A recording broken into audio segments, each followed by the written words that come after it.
करनाल में कर्ण कमल कार्यालय में केंद्रीय मंत्री मनोहर लाल पार्टी कार्यकर्ताओं से मुलाकात करने पहुंचे। राज्यसभा सांसद संजय भाटिया और विधायक जगमोहन आनंद भी इस दौरान मौजूद रहे।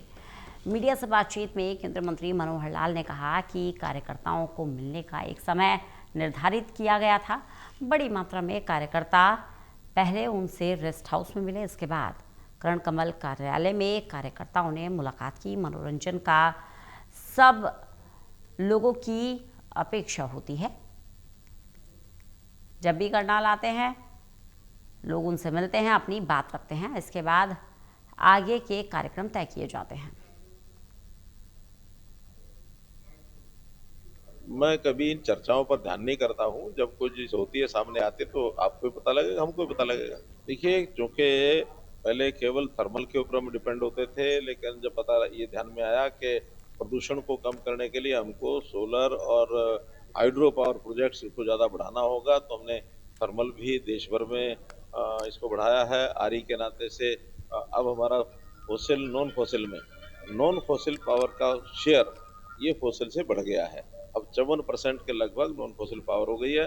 और इस क्रम को जैसे जैसे डिमांड बढ़ती रहेगी वैसे वैसे हम चाहे सोलर हो अथवा हाइड्रो हो इसको बढ़ाएंगे। सोलर चूंकि दिन में मिलता है केवल, इसलिए उसको पीक आवर्स में उपयोग करने के लिए स्टोरेज के ऊपर जाएंगे।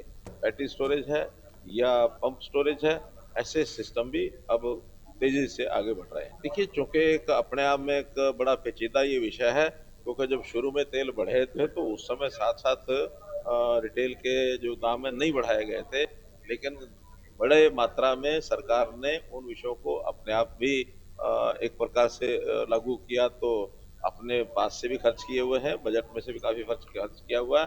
अब जैसे ही वो पिछले बढ़े हुए दाम और जो खर्च और आमदन है दोनों मिलके के जिस दिन भी ठीक हो जाएगा, उस दिन आज के जो कम होने वाले रेटों का तब असर पड़ेगा। क्योंकि चलती हुई मार्केट होती है, चलती हुई मार्केट में इन चीजों का कभी पता नहीं होता कि कब बढ़ेंगे कब घटेंगे।